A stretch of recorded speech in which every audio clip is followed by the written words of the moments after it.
So I'm enjoying a day on the river in an inner tube, having some fun. Got to Utah last night. Parked my truck in front of my house, my $2 million house that I built from scratch. My neighbor comes over a few minutes later and says, "Hey, I can't get out of my garage or my driveway. You're blocking me." So I knew I wasn't, but I'll be nice, whatever. Maybe they don't drive very well. Maybe they're gonna let their 16-year-old kid, practice backing out of the driveway. They don't want to hit my truck. That's cool, no big deal. I scoot out there. Their dog runs up to me. I pet the dog. I went over, introduced myself. Realized I knew the guy, the dad. He was probably 65. Daughter was probably 35, 40. I'd seen him on a Zoom meeting for our association. It's a little tiny neighborhood, 31 homes, beautiful, beautiful, high-end luxury community, very quiet. And anyway, so I go over and introduce myself, and the guy's like, "Oh, aren't you from Vegas?" I said, Yeah, I'm from Vegas." He's like, "Oh, yeah, that's right." He says, "What do you do in Vegas?" Actually, let me back up. I forgot to tell you the most important part. The most important part is they said, "Hey, we noticed you have two cars there. Are you guys renting both sides of the unit? Because they're split in two, so you can rent them out separately." And I said, "Well, no, I own it. I built it." And then their demeanor completely changed and transformed from I don't know, but it changed a lot. So now suddenly I have a little bit of their respect because I own a expensive home across the street from them. So the dad said something else about Vegas. I said, "Yeah, we're just here for Memorial Day weekend. We work a lot, so we don't get to come out here very often." I also mentioned that we built it to make it into an Airbnb.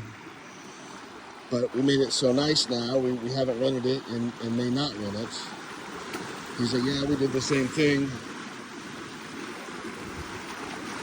We made it," oh, that's navigation right there. "We made ours so nice, we may not rent ours either." Whatever, because when we first did it, in my mind, I'm like, this is 30 grand a month. Because these are expensive Airbnbs and they're always rented out and it's an amazing little community. So anyway, so he said something about what I do in Vegas. And my current project, my biggest project I'm working on is we make the gold coasters for the White House. The ones you see on Donald Trump's desk in every meeting he has. He always has them front and center. We make those, we sell them. And as soon as I said that, and I feel prideful when I say that, to me, that's a big deal.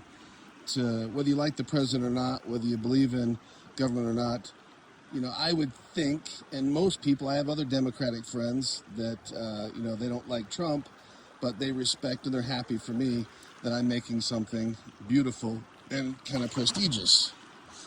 And they both said simultaneously, what'd they say? "Oh, how do you feel about yourself since you're supporting Donald Trump?" Now, I knew where this was about to go, and it was everything I could do to bite my tongue. Now I'm stuck. I'm really stuck.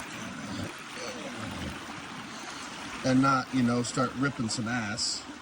So I decided to play it cool. These are my neighbors. I'm just meeting them for the first time. I don't want a war with the people who live across the street from the place I come to have peace and quiet. So I said, "Supporting Trump? What do you mean?" I said, "These coasters have made me millions of dollars. So actually, he's supporting me." And I left it at that. Now, of course, the conversation ended quickly because it was obvious, what side of the aisle I stand on, so to speak. And I just think that was pretty shitty of them to turn our short conversation into this nastiness that it became. And I thought that was pretty shitty. So I excused myself politely. I moved the truck. And when I came back from dinner, I moved it back and left it in the street on purpose. And they left another shitty note on my truck that says, "You can't park here, blah, blah, blah." And that's not true.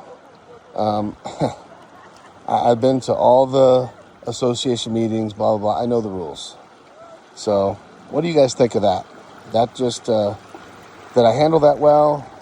Should I have punched him in his face? You guys tell me.